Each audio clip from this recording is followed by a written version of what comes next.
Sok szeretettel köszöntöm kedves közönség vendégünket és kedves vendégeimet a Ridikül Szalon Pécs mai találkozóján.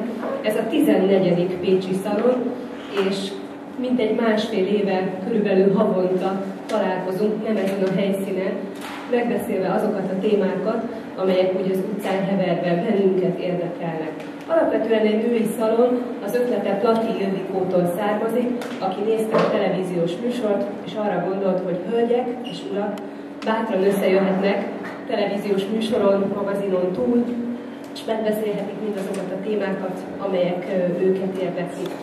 Ennek a sorába csatlakoztam be én is 2014. novemberében, és hát amelyről Mária beszélt a köszöntőjében, hogy a mai világban szokatlan dolgokra van szükség, szokatlan eseményekre, időpontokat variálnak marketing szakemberek, hogy felhívják a figyelmet a célokra. Bizony a Könyvtári éjszaka is egy ilyen szokatlan műsor, úgyhogy a mikrofon is szokatlan számomra. Szeretném megkérni kedves vendégeimet is, hogy majd használják azt a másik mikrofont, és próbáljuk meg egymásnak átadni. Vendégeim között köszöntöm a mai napon Simor Judit, aki a Zora Fashion divatház vagy divatszalonnak a tulajdonos vezetője, és amikor szerényen elmondta nekem, hogy hát csak annyit írjak a neve mellé, hogy ő egy segítő, akkor mosolyogtam rajta, és a mai beszélgetésünk alapján már azt gondolom, hogy ebben a szóban minden benne van. Benne van az, hogy emberek vagyunk, és egymáshoz viszonyulva, egymást segítve éljük mindennapjainkat, és a divat trendjeiről egy picit Juditot kérdezzük ma. Hölgy vendégeim körében dr. Törőcsik Mária második vendégem, aki marketing kutatóként kifejezetten a trendekkel foglalkozik, és azt hiszem, hogy mind a mega, mind a mini kategóriában számos kutatás és publikáció áll már Mária mögött, és meglátjuk, hogy a fogyasztói, vásárlói magatartásokban melyek azok, amelyek most nagyon elterjedtek és jellemzőek. És aztán ugrunk egy kicsit, bár azt kell, hogy mondjam, hogy ez is egy nagyon tág témakör, az építészet világában férfi vendégünk, aki nem meglepetés vendég, mint a televízióban, hiszen közöttünk ül az első pillanattól kezdve, dr. Bachmann Bálint, aki a műszaki és informatikai karunk dékánja, és bizony építészként azért lentről fölig, oldalról hátra, keresztbe kasult nagyon sok épületet, építészeti struktúrát és megoldást látott már életében, és megkérdezzük tőle, hogy ma az építészet terén, az épített környezet világában mi az, ami igazán jellemző. Úgyhogy én most helyet is foglalok, és a rövid bemutatkozás és a rövid köszöntés után rögtön át is adnám a szót és a mikrofont Máriának, hogy vezessük be egy picit, hogy mik is ezek a trendek igazából, és hogyan is kell ezeket mutatni. Nagyon sokszor halljuk ezt, hogy igen, csak közelebb kell hozni, ez a trend. Ez egy olyan jelenségsorozat, amit látunk a jelenben, hogy úristen, így felfigyelünk rá, és azt gondoljuk, hogy egyre jellemzőbbé fog válni. Hát valamikor az, hogy egy nő, ugye többségében hölgyek vannak, egy nő 40 évesen szült, az egyszerűen szinte elképzelhetetlen volt. Én utolsó gyermekemet 35 évesen szültem, és kifejezetten az volt a benyomásom, hogy egy ilyen késői szülőanya vagyok. Na most ehhez képest ugye egyre inkább megjelentek a késő szülőnők, és ma jó, még az egy kicsit kulihozom, hogy 50 évesen szül valaki, de látjuk, hogy idősödnek a nők. Ez egy trend. Na most van ilyen jellegű trend, van olyan jellegű trend is, hogy azt mondjuk, hogy például az öko-tudatosság, az körülbelül egy ilyen 15 éve már nagyon markánsan megjelent, de azt gondoljuk, hogy ez tartósan meg fog maradni, tehát ezek az úgynevezett megatrendek. Tehát olyan megatrendjeink vannak, amelyek alól nem tudjuk kihúzni magunkat. Nagyon röviden még egyet vagy említsek, nem tudom, hogy kinek mennyi idő jut, csak így sietett. De miután itt a Tudásközpontban vagyunk, meg Könyvtárok éjszakájáról beszélünk, a vizualitás egy megatrend. És akkor ezen igazán elgondolkodhatunk, hogy mi lesz a könyvtárakkal, ha már az egyetemi hallgatók, akiknek kutyakötelességük lenne olvasni, azok se olvasnak, legfeljebb főcímeket. Az ennél fiatalabbak meg végképp nem olvasnak. És ezzel kapcsolatosan ugye ez a rövid, gyors információ felvétel. Nincs ennyi idő, hogy majd itt elmagyarázni, hogy mik a trendek, ehhez hasonló, ha csak nem helyezkedik bele valaki ebbe a szituációba, és nem tesz rá egy órát arra, hogy meghallgassa az ezzel kapcsolatos dolgokat. De az emberek többsége az egy mondatot körülbelül elvisel, a többit meg felejtsük el, mert az nem érdekes. Tehát a trendek nagyon sokféle szinten értelmezhetőek, tehát vannak a megatrendek, amik 40-50 éven keresztül is tartják magukat, például ilyen az egészség megatrendje, az individualizmus, nézzük meg, hogy egyre inkább magunkat helyezzük előtérbe, vagy akár a narcizmus, ami megjelenik, hogy ráadásul csodáljanak is engem, mert egyedi és megismételhetetlen vagyok. És vannak ilyen aktuális trendek, amik valószínűleg csak kiemelendők, de nem biztos, hogy sokáig megmaradnak. De ez a trendszemlélet, amit én képviselek, nyilván nincs összhangban a divattrendekkel, aminek a változatossága, a változékonysága szezonról szezonra látható, tehát az egy más rész. Amivel én tudok foglalkozni, az az emberek életében mutatkozó trendek. Akik fogyasztók, akik vásárolók, és ezért izgat engem, így aztán határterületen vagyunk, mert az emberek laknak is, közlekednek, harmadik helyeket, ugye nem otthon és nem munkahely, jellegű tereket élnek meg, és itt aztán nagyon jelentősen összekapcsolódik a két terület. Juditnak kérlek, hogy add át a mikrofont, hiszen beszéltél az önkifejezésről. És a divat az, hogy egy hölgy és egy úr mit vesz fel aznap az adott programjához, az adott egyéniségéhez, ott azért nagyon érdekes dolgokat lehet látni, és te azt mondtad nekem, hogy nagyon jól megmondod a vásárlóknak, hogy az a mondtad, hogy kommentelsz, tehát hogy igenis, ugye ez is egy trend, hogy kommentelünk manapság már, tehát hogy a visszajelzések, az interakciók nagyon jól működnek nálad. Azt kell mondani a trendeket, hogy mi talán egy egészen más dolgot csinálunk, és nem trendkövetők vagyunk abban, amiben én most dolgozom. Nem a trendek ellen megyünk, hanem azt szeretnénk kihangsúlyozni, hogy vegyük ki magunknak az, ami mi vagyunk. Tehát ne próbáljunk meg ugyanaz lenni, mint az összes többi, azért, mert mondjuk most a rózsakvarc a divat az idén, vagy pedig a világos kép, de ha mi nem azok vagyunk, és nem áll nekünk jól, és ellentétben van a személyiségünkkel, akkor az inkább le fog minket nyomni, nincsen felemelni. És hogyha lenyomnak a trendek, és csak azért vagyunk trendkövetők, hogy ugyanolyan divatos legyek, mint a szomszédasszony, vagy a kolléganő, vagy pedig a főnökasszony, akkor el fogjuk felejteni saját magunkat. Nem leszünk magabiztosak, sokkal inkább olyanok leszünk, mint a klónok. Mert hogy szeretnénk leutánozni őt, mert ő sikeres, vagy szép, vagy azért, mert elfogadható, vagy mert trendi. És ez a trendiségnek pont egy árnyoldala, ami ellen mi nem azt mondom, hogy harcolunk, hanem próbáljuk megmutatni, hogy milyen vagy te. Mi az, ami a trendből neked jól áll, mi az, ami felemel téged, mi az, ami magabiztossá tesz, mi az, ami hozzád tartozik. Azt vedd ki belőle. Tehát akkor fogod jól érezni magad, akkor lesz az, hogy hozzájárulsz azzal az értékkel a világhoz, amit te magad vagy, mert hogy nagyon sokszínűek vagyunk, és akkor viszont a trendeknek így értelmét veszti a trendisége. Ez amiben mi segítünk, és ahol én hozzáteszek, és igen, megmondom, hogyha valami nem áll jól neked, és az csak azt jelenti, hogy nekem nem tetszik, nem azt jelenti, hogy esetleg te rossz vagy nem vagy szép benne, de szeretnénk segíteni azzal, hogy nézd meg, keressünk egy másik dolgot, lásd magad egy másik aspektusból, próbálj meg teljesen új tereket nyitni magad számára, mert lehet, hogy te azt hiszed, hogy te vagy valaki, akinek látod magadat. Vagy láttatni akarnak, vagy azért, mert ez a világ belegyúrt. Bocsánat, hogy ilyeneket mondokat, mert a trendhez sajnos ezek is hozzátartoznak az én szemembe. De hogy lehet, hogy meg tudunk egy olyan arcodat mutatni, amit mi látunk rólad. Ami nem feltétlenül kell, hogy te legyél, viszont lehet, hogy többet tudunk, vagy hozzá tudunk adni. És akkor így ellenmegyünk a trendnek. Bálinthoz adjuk át a szót. Beszélgettünk arról, hogy az épített környezetünk, amely körülvesz minket, és ez alapvetően a munkahelyünknek a belső terei, és otthonunknak a belső terei, hiszen azt vizualizáljuk nap, mint azt látjuk, tulajdonképpen ez vesz körbe bennünket. Ez mennyire alakult át az elmúlt évtizedekben, mert azért a 80-as években épített családi ház és a mai épülő családi ház között azért szemrevételezhetően nagy a különbség, nemhogy a tárgyi kultúránkról mindaz, ami körülvesz bennünket.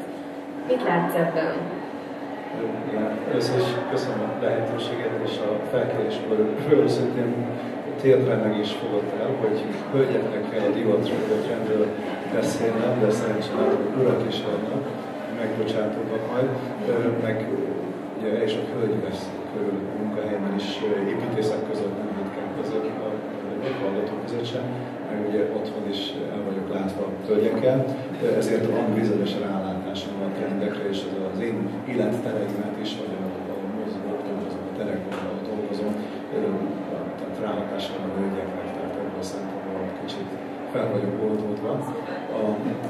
Visszatérve a kérdésre, ezzel kapcsolatban azt gondolom, hogy korábban voltak korstílusok, akár a történelmi építészeti korokra gondolunk, amiket alapvetően a technika, a technológia, a tudásszint, ami lehetséges volt műszakilag, mondjuk így határozott meg, és értelemszerűen voltak olyan művészeti korok, amik befolyásolták, hogy egy trendet alkottak, hogy tetszik, az építészeti korok stílusaival.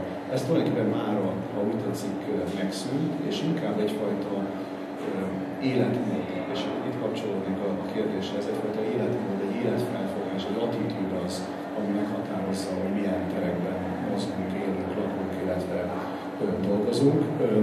Ez az én műszakias felfogásom szerint részben a technológia messzemenő szabadságának köszönhető, magyarán műszakilag tulajdonképpen minden lehetséges, csak az anyagiak, meg az észszerűség, vagy a fenntarthatóság. Határa csillagoség, ilyen szempontból. Igen. És ebből a szempontból természetesen az anyagi lét, meg annak a kivetülései, ki mit engedhet meg magának, melyik társadalom, mennyi pénzt, mennyi forrást fordít, mennyire tartja fontosnak, hogy például a középületei ilyen minőségűek legyenek, vagy melyik társadalomnak, melyik népcsoportnak milyen igénye van a konkrét lakóterei minőségére. És aztán természetesen ez a népcsoportokban, a szociálisan léteződő társadalmi csoportoknál ez más és más. Ezeken felül azért van egyfajta trend, van az irodák berendezésében trend, van a középületek tervezésében trend, és természetesen a lakóépületek esetében. Csak ezt a házat nézve, amiben vagyunk, egy szakmabeli, mondom egy építész, ahol csak elmegy autóval egy ilyen ház mellett, a telepítéséből, ahogyan a házat el kell áll, ez egy nehéz szituációt, amikor benzinkutak, meg McDonald's-ok, meg közlekedési csomópontok veszik körül. A geometriái, az alkalmazott anyagok, azoknak az összhangja, hol kell bemenni, ennyit autóval elsősorban le lehet venni. Ezek tulajdonképpen már egy képet adnak arról, hogy ez korszerű, még az, hogy mikor épült, azt is már tudja mondani, hogy milyen igényel, és hogy ez igény építészeti szempontból, szakmai szempontból megfelelő vagy sem. Tehát ebből a szempontból ezek nagyon is léteznek. Mondjuk a 80-as évek óta a lakótrend, ami mindegyünket érint, ott is ezt állítom, hogy ott nincs egy ilyen átfogó vagy átható korstílus. Nagyon jó például a lakóház tervezésben, a családház tervezésben. Nekem is volt szerencsém, amikor épültek családi házak, amikor egy 8-10 évvel ezelőttig volt, hogy édesapám évente 40-45 családházat is megterveztünk. Ott még az én ilyen szempontból rövid működésem alatt, 10-15 év alatt is volt legalább 3-4 olyan fázis, ami először minden volt éves kellett, hogy legyen. Ugye a családház tervezés egy tipikus olyan terület, ahol az egyéni ízlés, a megrendülő érdek az nagyon erőteljesen érvényesül, még karakteres építész alkotók is adják, vagy kell magukat befolyásolni adni. És aztán ez pillanatok alatt átalakult egyfajta modernista, letisztult, akár minimalista stílusban, hogy aztán hirtelen átforduljon az úgynevezett mediterránba. Ezek építészetileg nem mondható stílusnak, ezek egy-két ilyen formai egyenlős használattal, vagy felületkialakítással, színnel elintézhetők, tehát olyan nagy építészeti tartalmat ezek mögött nem látok. Ugyanez a belsőre is vonatkozik, ott is bizonyos anyagok, felületek összhangja, illetve kialakultsága nehezen megváltoztatható. Ebből a szempontból kb. A 80-as évek lakótrendje és a mostani között én sok különbséget, hogy drasztikusan akarok lenni, fejlődést nem látok. Ugyanazok a toposzok vezetik az átlagépítőt, és ebben valljuk az építészektől, a belső építészektől nagyon sok tanácsot nem kapnak. Ezt nem állítom ezt például a divattal, ahol ugye divatlapot, vagy az interneten ezt mindenki befogadja. Mértékadó, mérvadó, belső építészetek, vagy dizájnoságokat, de ezt képest szerintem a társadalom nagyon szűk rétege fogadja, illetve ismeretlen. Csak így mindenki kinyilatkoztat, szerintem azért fontos, hogy visszajelezzünk. Én azt gondolom, hogy persze nem értek egyet, mert én azért látom, hogy akik családi házak, maradjunk ennél az egyszerűen befogadható dolognál, építenek, vagy lakásfelújításon, belső építészetben gondolkodnak, azért ma sokkal nagyobb választási lehetőségekkel rendelkeznek, mint korábban. És akkor ne a színek, vagy csepp kínálat, vagy ilyenben menjünk bele, de azért azt ne felejtsük el, hogy ez az egész ökogondolkodás, ez a fenntarthatóság, azért ez beköltözött az építészetbe, és méghozzá a családi házak szintjére is érvényes módon. Tehát azt gondolom, hogy aki választhat, azért ne felejtsük el, hogy a magyar lakosság nagy része az nem választhat, hogy milyen irányba szeretné a házát felújítani. Tehát ezt sose szabad elfelejteni, aki választhat, az a viszonylag szűkebb réteg azért ma megteheti, hogy elmegy ilyen-olyan irányokba, és kétségtelen, hogy nem biztos, hogy ugyanabban az ütemben követjük a nyugat-európai vagy fejlett országokbeli stílusokat. Nem tartunk még ott, én nem láttam még Magyarországon egy 6 négyzetméterre korlátozódó zenházat, hogy az elegendő, és ne akarja az embert követni.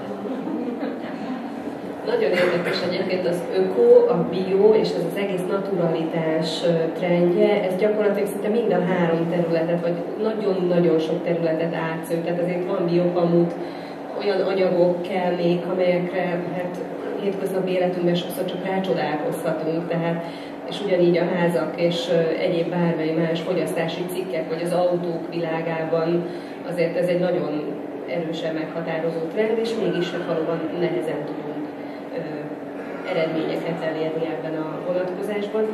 Mondasz nekünk néhány extrém példát az építészet terén, ami már egy kicsit most trendnek tűnik, és hát a jövő felé haladunk, tehát felhőkarcolóktól kezdve azért csoda paloták épülnek, és talán az ökovilág az a zöld növényfalak, háztetőkertek, tehát azért sok felé megjelenik, szerencsére most már nálunk is. Igen, és talán itt tudnék reflektálni professzor asszony szavaira, hogy szerintem mi nem mondunk egymásnak ellent, hanem ő sem említette, hogy és ezt én mondanám, ez globális trend, illetve adat, hogy az épületek, a megvalósuló épületek, illetve a megjövő épületek mintegy 90%-a az úgynevezett standard, vagy hogy ezt a commerce, tehát azokat nem egyedi igényekre mondatnánk a magyarországi panelépítkezésre, ahol tipizálva voltak a lakóformák, mert este nem voltak azok a rossz tipizált lakóformák, ahhoz képest, amilyen szociális lakások most mondjuk nem épülnek. Nem lehet összevetni, hogy tényleg egy szociális lakásépítéssel, amivel most ilyen nincsen. De valóban vannak olyan trendek, és az energiahatékonysága, az épületek fenntartásával kapcsolatos paramétereknek a figyelembevétele a tervezésnél és az építésnél magánál, ami azért sokakat megérint akár trend miatt, akár felfogott érdekek miatt, meg mondjuk a föld bolygónak a jövője miatt is van ez a tudatosság is. Főleg a fiatalokban szerintem ez már természetesen benne van. Igen, és választások, és szerintem a mi generációkban az idősebbek is egyre több információval rendelkeznek ezzel kapcsolatban, mit tudnak tenni. Azért ezekre a technológiából, illetve a tudásszintről adódó extrém példákra, ugye az egyik trend az az, hogy a világban olyan épületek születnek, eddig nem elképzelhetetlen fesztávolságú hidak, tartószerkezetek, vagy kilométer magas épületek, tehát ez 80 méteres, most lesz egy kilométer magas ház, és aztán az is Abu Dhabiban. Ezek azt példázzák, hogy technológiailag szinte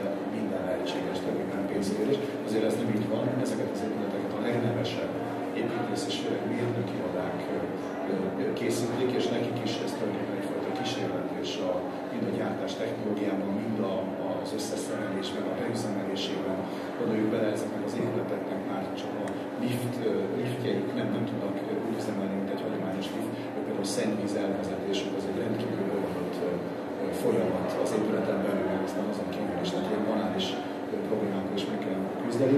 Ugyanez vonatkozik a legkisebb léptékre, például az épületekre, ahol pedig például most már a plusz energiát felhasználása, vagy bocsánat, a plusz energiát előállító épületek, plusz energiát mérlegű épületek teljesen kommercionálisak, megfelelő energiaforrások használatával és egy nagyon jó hőszigetelő, hőtároló kapacitással kommercionális családi házak tudnak ilyen lenni, és sok építész ki is használja ezeket a lehetőségeket, a különleges anyagokat, akár vastag vagy éppen vékony szerkezeteket, és ezt a építészeti kinyilatkozásnak is. És vannak kutatásaitok a Smart City koncepcióval kapcsolatosan, most már évek óta zajlanak ezek, amikor már nem csak ugye egy lakóházat vagy egy középületet, intézményt veszünk, hanem magát ezt az egész városra, a települést, aminek mindenféle földrajzi és egyéb adottságaival kezd el átalakulni egy város. Látsz erre nagyon jó példákat már, akár külföldön, itt beszéltünk, hogy a nyugat, vagy akár a kelet vonatkozásában sok kínai partneretek is van az egyetemi karon, tehát arra gondoltam, hogy ha van ilyen, akkor osznak velünk ezt. Igen, hát a legeklatásabb az egy arab országban, ugye ez Masdar City, ez Abu Dhabi mellett van egy nulla emissziós város, ez egy létező város, tehát a fejlesztés alatt áll, bizonyos részei már meg is épültek. A koncepció az, hogy a teljes város mindenfajta CO2 kibocsátás és egyéb károsanyag kibocsátás nélkül működjön, értelemszerűen villamos üzeműek vagy üzemanyagcellával és ugye nitrogént, vagy hidrogént elégetve ugye vízpárát pufognak ki az autók, az épületek teljes mértékben a napenergiára, illetve a földhőre hagyatkoznak a hűtésnél, főleg azt kell. Illetve az épületeknek akár a geometriái is, hogy van kialakítva, hogy mind a belső, az épületek belső terében, vagy a külső terekben, az utcánkon, a természetes légállam, a szervezés, a hatás legyen az, ami a lakó, a belső térkomfortot, illetve az utcai járókelőknek a komfortját biztosítsa. Ez egyrészt egy kísérleti dolog, nagyon jó a globális, ugye az atmoszféra szempontjából ez egy nagyon fontos dolog, hogy ne legyen többlet CO2 kibocsátás, és a benne lévő, élő emberek lakókomfortját is emeli. Egyelőre ezek a kísérletek drágák, tehát ez az egyik, az elterjedésnek az egyik legfontosabb gátja, de olyan országban is, mint Kína, ahol tudjuk, hogy a környezetszennyezés, illetve a gyors urbanizáció milyen elképesztő környezeti károkat és egészségkárosítást is okoz.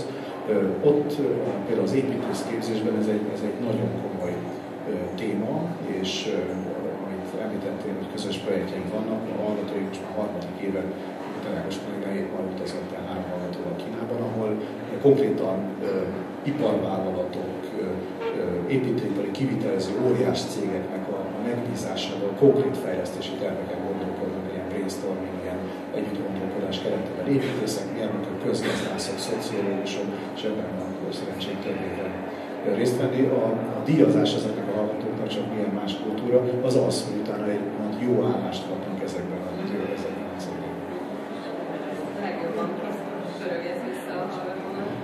Egyrészt csak egy kiegészítést akarok tenni, hogy nyilván te mérnöki szempontból gondolkozol, de azért a Smart City történet ennél azért több. Tehát benne van az, hogy információáramlás hogyan történik, hogy lehet élhető várossá tenni. Ez az ICT-nek, az információs kommunikációs eszközöknek a használatára, az abba bekötött, nem tudom, buszjáratok tervezésétől elkezdve minden benne van.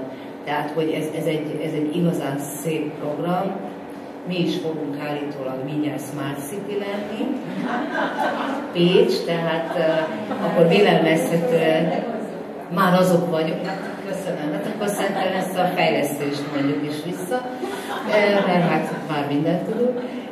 Tehát, hogy ez egy komplex dolog. Most adtak ki egyébként ilyen 2030-ig szóló trendtanulmány, hogy főleg a különféle adatrendszerek összekapcsolása, összehangolása, hogy ott vannak tartalékok ebben. Tehát most az, hogy mikor legyen világítás, mikor ne, sok minden beletartozik. Azért a tömegközlekedés az ebből a szempontból egy nagyon jó példa volt, mert az, hogy mennyire élhető egy város, azt gondolom, annak rendszerén nagyon-nagyon sok múlik, hogy akár autóval, vagy akár a tömegközlekedéssel, hogy jutok el A-ból B-be, és az mennyi időt vesz igénybe.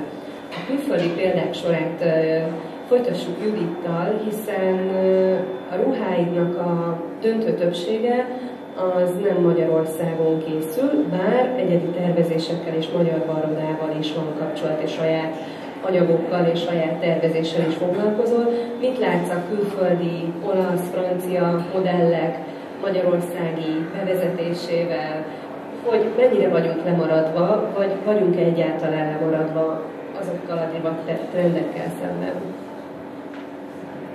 Azt gondolom, hogy legalábbis az én tudomásom szerint arra van nekem rátekintésem, amiben benne vagyok. A beszerzéseinknek a nagy része Olaszországból származik, különböző készítőktől hozunk a termékeket, és azt kell, hogy mondjam, hogy ezek a készítők nem a mainstreamet szolgálják ki, tehát nem a nagy áruházakat és nem a többséget, hanem saját maguk, mint egy kis budiknak készítenek bizonyos kisebb kollekciót. Na most a kisebb kollekció egy 5000 darabos, ami eléggé furcsának néz ki, de ez azért mégsem egy akkora mennyiség, amiben mondjuk egy áruházlánc több 10 000 vagy több 100 000 darabot rendel. Ezek teljesen eltérnek attól, pontosan a kisebbségük miatt, meg hogy különböző stílusokat képviselnek. Általában az ottani tervezőknek a stílusa vagy a személyisége van ezeken a ruhákon, vagy él ezekkel a ruhákkal együtt, ezért eltér a hazai ruházattól. Ugyanakkor a nagy üzletláncokban ugyanazt látom, hogy ugyanaz van mondjuk egy Hennes & Mauritzban, vagy egy Zeundában, vagy egy Chloe-ba, a világ minden táján, ami talán egy kicsit eltér. Tehát mondjuk Svédországban nem azok a modellek lesznek egy H&M-ben teljesen, mint ami Hawaiiban van, mert hogy a kulturális szokásokat és az ennek megfelelő igényeket figyelembe veszik, tehát ezt a multik nagyon jól tudják. Mi egy teljesen más célközönséget szolgálunk ki, a kis piaci réseket találtuk meg, és azokat is akarjuk kielégíteni. Ezért a mi kínálatunk más. Nagyon szeretjük a klasszikusokat, és most például az idei sokszínűségből, mert nagyon sokféle trend van, ami divatban van, hála Istennek, és nem akarnak csak egyet-egyet ránk nyomni, hogy mindenki egyforma legyen. Azokat vesszük ki, ami szemében én vagyok. Tehát akik hozzánk jönnek, azok avval fognak találkozni, ami nekem tetszik, és amiket én válogatok ki. Közel 600 készítő van azon a területen, ahonnan mi vásárolunk. Nyilvánvalóan mindenki azt tudja, vagy azt tudom jó szívvel ajánlani, és azt tudom megvásárolni, és azt tudom nektek jól eladni, amit én is fölhúzok nap, mint nap. Úgyhogy azt kell, hogy mondjam, hogy eltér. Tehát aki hozzánk jár, azok a vásárlók látják, hogy teljesen eltér az a divat, ami nálunk van, mint amit az árkád üzleteiben láttok. Nem is célunk. Trendekről beszélünk még mindig, hogy kapcsolódjak ehhez. Ugye ez egy kurátorság. Ez a kurátorság az ma egy trend, ami azt jelenti, hogy annyi mindent lehet kapni, annyiféle információ van, mondja meg nekem valaki, ugye te válogatsz, ha téged elfogadunk, hogy te tudod, hogy mi az, ami minőség, és mondjuk elegancia, vagy tartóság, nem tudom, mik az értékeid, akkor téged érdemes követni, hogyha nekem nem ezek az értékek, ha jó, akkor megyek máshova. Ez a kurátorság. A szabadidőmet hogy töltsem el, nem tudom, mit olvassak, és akkor elmegyek a könyvtároshoz, aki mai szóval kurátor lesz, mert hogy ért hozzá, és ő válogat, ugyanúgy, ahogy az operaházban a kurátor mondja meg, vagy a kiállításon, hogy melyik kép kerüljön ki, és melyiket most nem fogunk bemutatni. Úgyhogy ez is egy nagyon határozott állásfoglalás, ilyenkor persze csak az a kérdésem, nem hogy közgazdász vagyok, hogy hány ember az, aki mögötted áll, mennyire tudják a te értékeidet, és meg tudsz élni belőle. Ez a közgazdászok megfejtése és egyértelmű. Én szakmám végén menedzser vagyok, tehát hogy nyilvánvalóan ezek elsődleges szempontok lehettek. ma már nem ezek az elsődleges szempontok, hanem az, hogy mi egy más szempontból, teljes más gondolkodással közelítjük meg, és más értékeket is képviselünk. A legfőbb szempont az nem az anyagiak lett, hál' Istennek, ha már megtehetjük, hogy nem az anyagiak, hanem az, hogy te szebb legyél, hogy te jobb legyél, hogy jobban érezd magad a bőrödben, hogy megváltsd a világot. És hogy ezek lehet, hogy nagy szavak, de azt gondolom, hogy ha az öltözködéseddel is ki tudod fejezni saját magadat, hogyha te egy sportos alkatú hölgy vagy egy klasszikus, vagy egy romantikus, akkor ha jó érzékkel föl tudlak mérni, hogy te milyen a személyiséged, akkor megpróbálok olyan ruhákat adni neked, ami megemel. Abban te jól fogod érezni magad, nem fogsz feszengeni, és így megváltod a világot. Visszadom. Én azt gondolom, hogy itt az értékeket járjuk körbe. Ugye érték az, hogy milyen stílust választok az építészetben, ruhában. Tehát az fontos, hogy tudjam, hogy számomra mi az érték, na de hát ahhoz meg önismeret kell. Hát könyörgöm, ne te mondd meg nekem, hogy egyébként mi az értéke, mert ha én azt nem ismertem fel, akkor nem megyek hozzá, mert te más szinten vagy. Tehát azt várod, hogy egy érett ember menjen oda, és akkor azon a szinten kínálj neki dolgokat. Tehát azért azt gondolom, hogy ez az önismeret dolog, ez nagyon fontos az emberek életében. Főleg akkor nagyon fontos, hogyha állandóan magunkat tesszük előtérbe, vagy szeretnénk előtérbe helyezni. Mert mi vagyunk a csodálatosak, akkor legalább tudjuk, hogy mit kéne csodálni benne.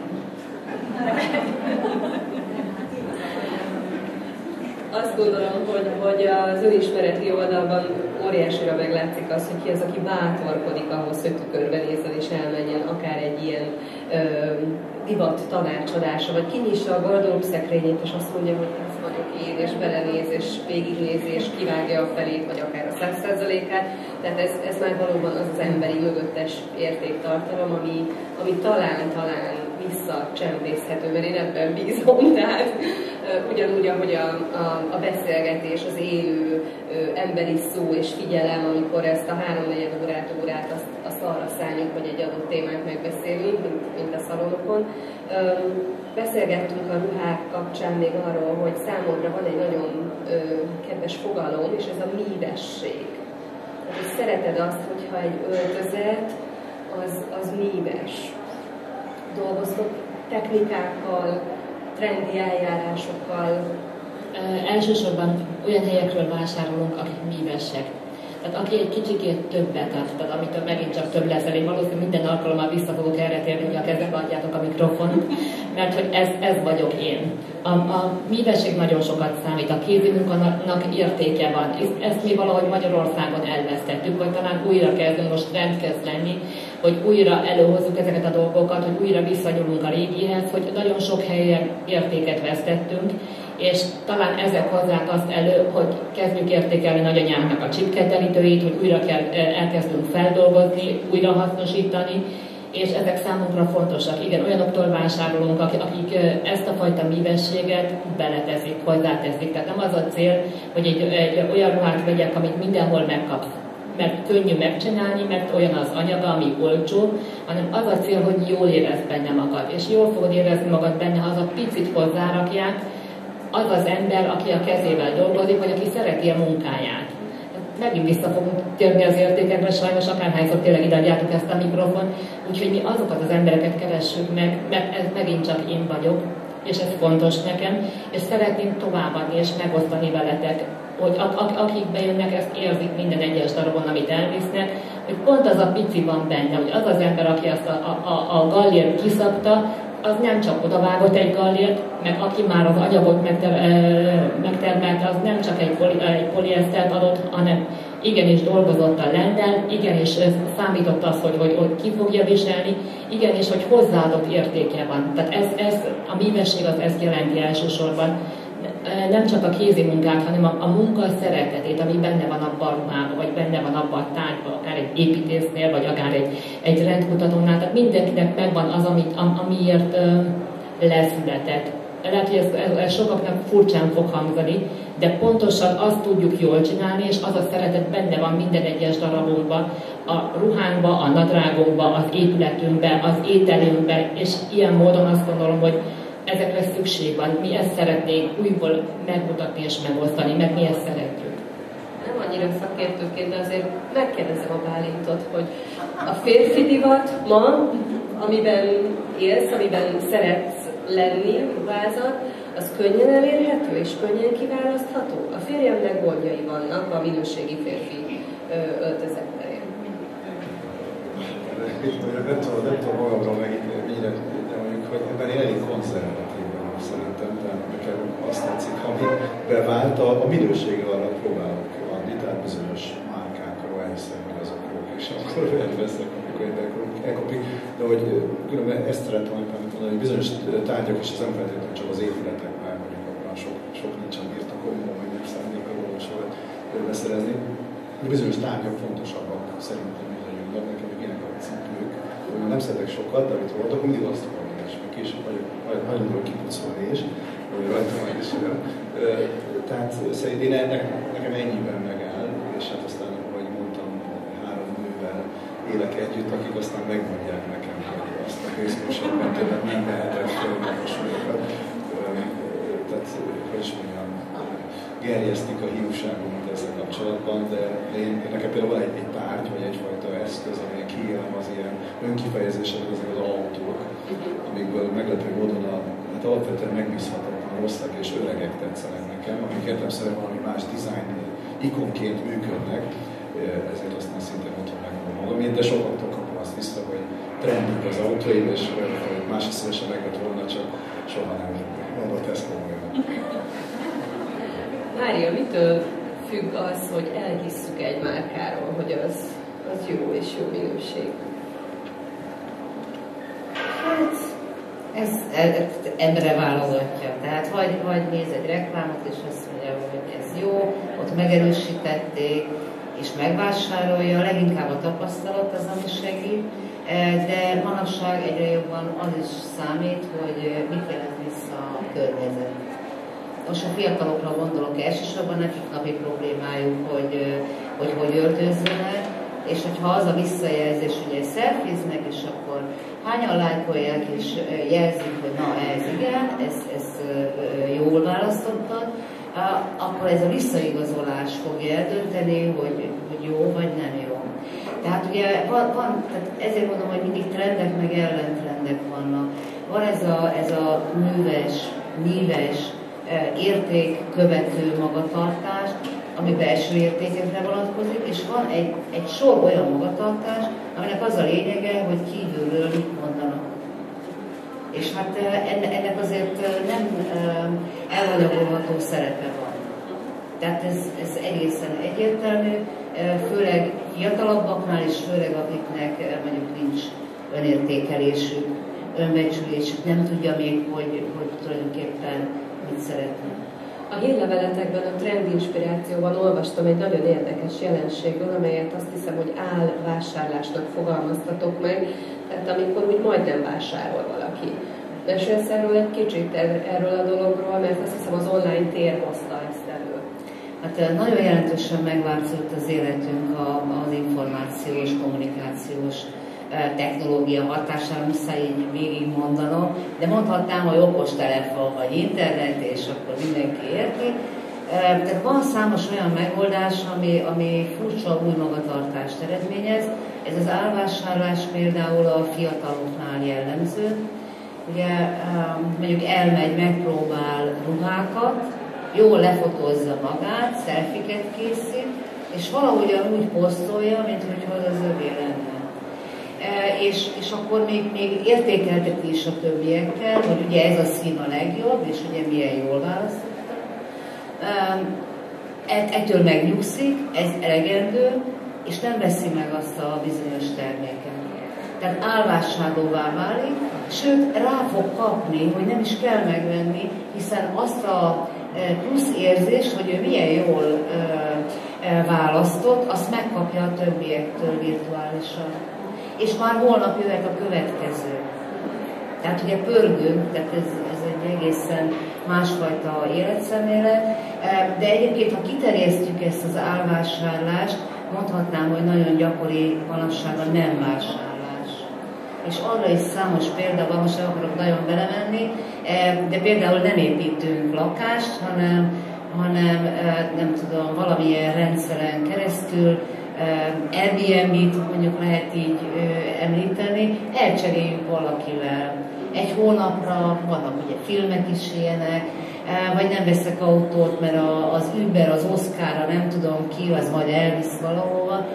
Ez a megosztásnak majd nem mondhatni, hogy megatrendje. Tehát, hogy máshogy működnek az emberek, simán beülnek egy idegen autójába, de nem idegen, neki nem idegen, mert megnézte az értékelését, és látta, hogy ez egy rendes ember, meg még vezetni is tud, meg egyébként nem fog megtámadni, és bizalom van. Tehát itt a közösségek értékelése az, ami egy komoly hátteret ad, és ez bizony a márkától is eltéríti az embereket. Még egy dolgot olvastam, és a Judittal is beszélgettünk erről, ez a Style Land, amikor is designer nagyon drága női ruhákat megvesznek hölgyek, mert lakodalom van, vagy alkalom fellépés, stb. És utána bent a szekrényben, kihasználatlanul, és aztán van egy bérleti rendszer, amiben én a ruhámat bérbe adom. Hát ugye erre is ez mind a megosztás, mint új gazdasági modellre jellemző. Ez, hogy ha én egyszer fölveszek egy estélyi ruhát, itt Pécset, most még egyszer nem mehetek el, mert ugye ugyanaz a kör mozog mindenhol, és akkor megfognak téged nem, de engem igen, már engem mégsem, nem az a típus vagyok, de mindegy.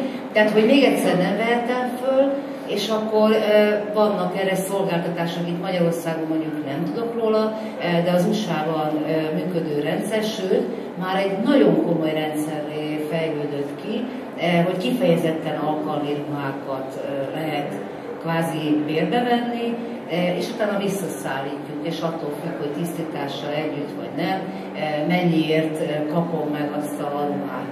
És akkor nem vásárolom.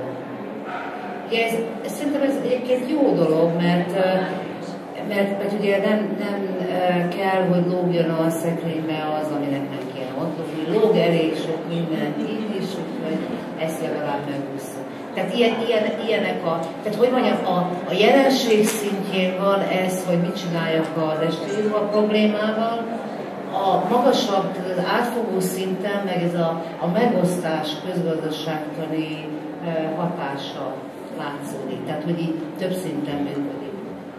Nem arra, hogy időt Bálint, vagy valaki mondja, 50. Jó, akkor még van egy pici idő.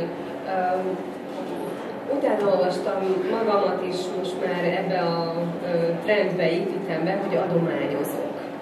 Kitalálom, hogy mi az a vonal, amelyre én szeretnék, tehát találok egy csatornát, egy utat, kinek, miért, milyen rendszerességgel, hogyan, és ez vonatkozhat használt ruhára, tehát használati tárgyakra, vagy vonatkozhat adó 1% és a többi.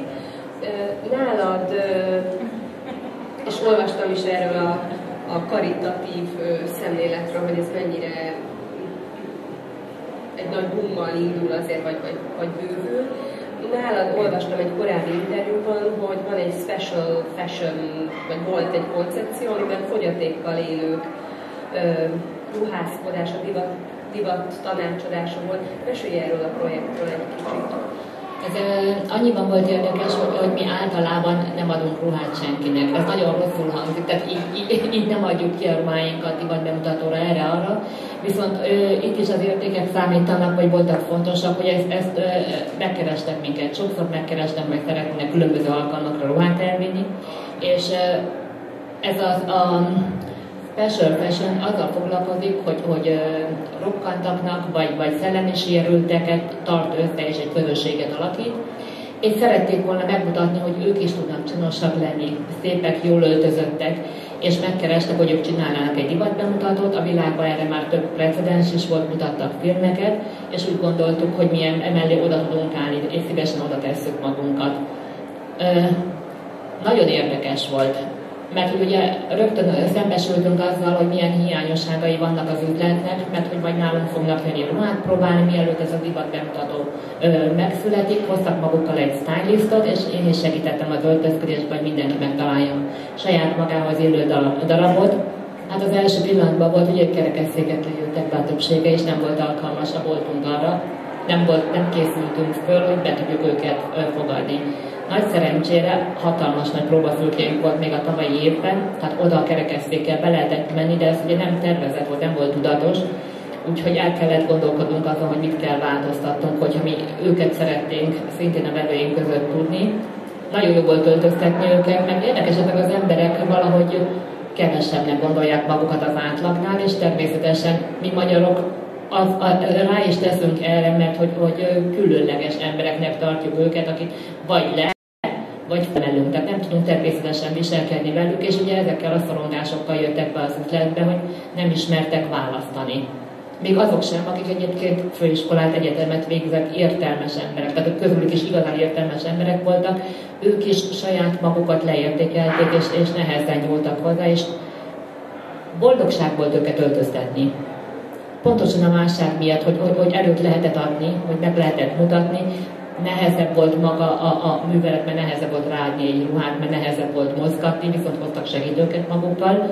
És a végén nagyon nagy öröm volt az, hogy olyannak látták magukat ezt a divat bemutatón, ami számukra nem volt hétköznapi. Tehát ők akkor belekerültek egy szerepbe, ők lettek valakik, ők modellé váltak, vagy avanzsálódtak. A környezetük azoknak a visszajelzései alapján megint csak többek lettek, és ezért ez egy sikeres rendezvény lett. Nekünk is sikeres volt, mert amiket tőlünk vittek el ruhákat, azt a nagy részt meg is vásárolta, mert hogy azt az örömöt átélték benne, ami azt mutatta, hogy ők valakik lettek.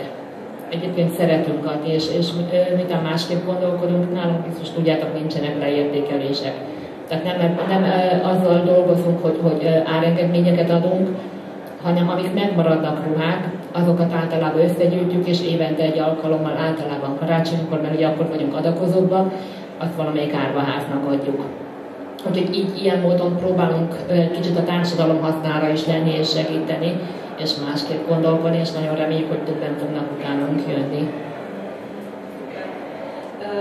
Amikor én az emberi tényezőket vizsgálom önmagam ebben az univerzumban, mert ilyen pici porszem vagyok, akkor általában Andi kért meg egyszer, hogy rajzoljak, és nagyon érdekes volt, hogy eleinte ilyen nagyon sarkos formákat rajzoltam, aztán egyszer csak, mikor mondta, hogy most akkor gondoljam át, és akkor elkezdtem köröket rajzolni, és nagyon-nagyon sok kört rajzoltam. És olvastam valahol, hogy the future is round, a jövő kerek. Azért a gömbforma, természetszerűen a bolygónk, stb. Tehát ez valahogy körbevesz minket, érdekes, hogy ez a tér is egy kicsit ilyen íves most, amiben vagyunk. Láttam nagyon-nagyon sok kerek épületet, nagy intézményeket, szinte gyűrű alakúakat. Érezhető ez, hogy az emberi lélekhez kapcsolódóan kezdenek kerek formákban, kerek vetületekben gondolkodni, és ezeket a nagyon sarkos, nagyon szögletes formákat lassan elhagyjuk. Ez az ő korábbi a történeti építészeti korokban is a nagy volumenságnak, ugye a legnagyobb fesztiváloknak az áthidalására, ugye a csúcséves, voltíves, szamárnátíves áthidalók, voltívek voltak alkalmasak, aztán a keresztboltívek, a boltozatok, a kupolák, ezek mindig is a szakrális térnek, a királynak, az uralkodónak, az arisztokráciának a tereit fedték, tehát ez talán én egy ilyen eredetét is tudnám ezt elképzelni a mai építészetben, és aztán az említett technológiai szabadság az, ami még ehhez hozzájön.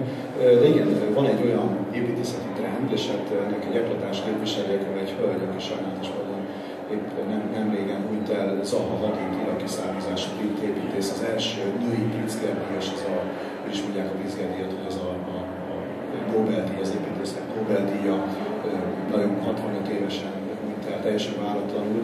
Az ő egész pályája az, ahogy ő az elmúlt 25 évben felépítette azt a karriert és azt az életművet, amit létrehozott. Ő az úgynevezett non-standardból indult, tehát az általánossal, a bevettel, a konvencionálissal, minden formában, összeszedett formában szakító építészetet. 10 évig nem is volt vele túl sikeres, a szakma ismerte, mert mindig második, meg harmadik helyezést ért el a pályázatokon, de azt mi tudjuk, az mit sem ér, mert nem az épül meg, bár vannak erre hazai ellenpéldák. De azért az ő esetben ez így volt, és aztán 10 év után egy áttörés volt jelentett épületben. Ő például az úgynevezett biomorf épületnek talán így nevezhetjük azt a stílust, ami egyrészt a természetből vett formák, ott azért ezek a lekerikített és ergonomikus formák gyakoribbak, mint az épített tereinkben, ugye a derékszögre végződők.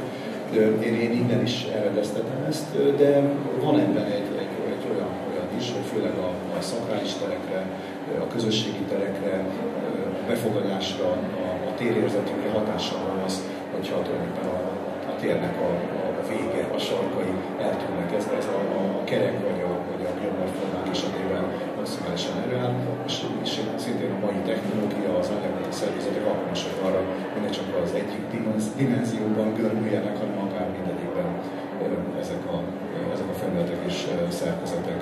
Az ő munkássága erre szerintem egy nagyon jó példa. Még egy dolgot említenék, hogy ezek a jó építészetben ezek a formák és ezek a gesztusok nem öncélúak, valami kontextusban igenis beleillenek. Pont Zora Fashion munkássága a példa arra, hogy ő mindig történeti vagy hagyományos, akár népi építészeti vagy más művészeti ágaknak a textúráját vonta be, vagy mondjuk egy izlandi múzeum esetében egy gletschernek a jégszerkezetének a töredezettségét használta az ihletettséghez. Tehát ez abszolút egy trendnek is mondható, de egy nagyon komoly innováció is van benne, műszaki is és művészeti is. Azért az internet az egy csodálatos trend szerintem a mai világban, hogy mindent megnézhetünk, és ilyen épületeket is megcsodálhatunk, akár hogyha rákeresünk, hogy ezt a kerekformát tartsuk, mivel ez a mai extra szalon egy picit rövidebb idejű, mint amit szoktunk tartani a hétközpontban, és mivel nagyon sok program vár még itt a kutatói éjszakán önökre, rátok, ezért engedjétek meg, hogy lekerekítve egy pici idézettel zárjam ezt a mai beszélgetést. A Ridikül jelenlegi legfrissebb számában olvastam, épp egyébként a frizura trendekről volt szó.